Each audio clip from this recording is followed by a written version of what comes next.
Hello, my name is Leah Paolini and I'm a senior attorney here at Ryder and Phelps. I graduated from Suffolk Law in 2002 and I've been litigating family divorce cases since then, and I look forward to answering your questions.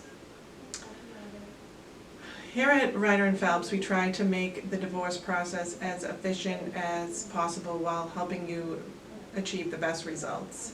In Massachusetts, contested divorces are put on a 14-month track, which means theoretically your divorce should be resolved either by trial or by settlement in about 14 months. However, there are instances where it could be prolonged if there are a lot of discovery issues, a lot of contested matters, if your judge's docket is especially busy and we need to wait for a hearing date once the court case is resolved. So here at Ryder and Phelps, we will guide you every step of the way, but the idea is that most divorces will be resolved in Massachusetts in about 14 months.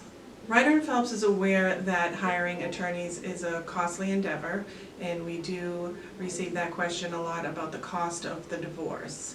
It does depend largely on the amount of contested issues that you may have in your case. So a recent study did find that it was about $12,000 is approximately the cost in Massachusetts for simple divorces, and when you have more contested issues such as maybe an issue of alimony or property division, the average cost in Massachusetts for a divorce such as that is approximately $18,000.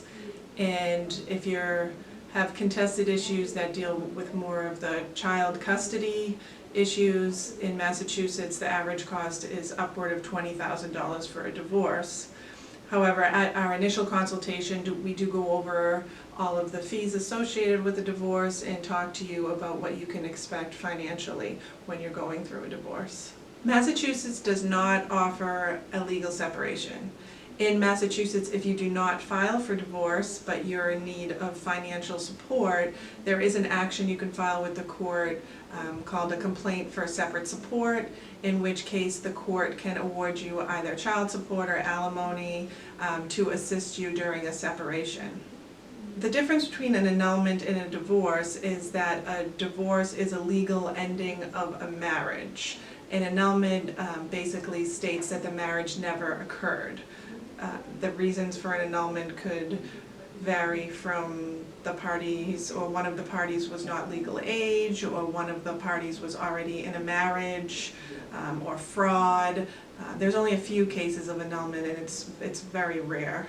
An uncontested divorce is when you and your spouse agree on all the terms of your divorce, and you go to court and present your agreement, and the judge approves it and finds it fair and reasonable.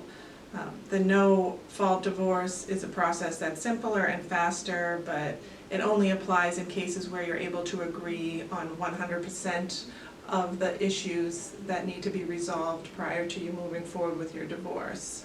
We do offer mediation services here at Ryder and Phelps if you believe that that would be an avenue you'd like to pursue with your divorce. We also review agreements for parties that have been through mediation to make sure that the agreement being entered into is fair and reasonable to the parties. Thanks for spending some time with me, and please reach out to Ryder and Phelps if we can be of any assistance in the future.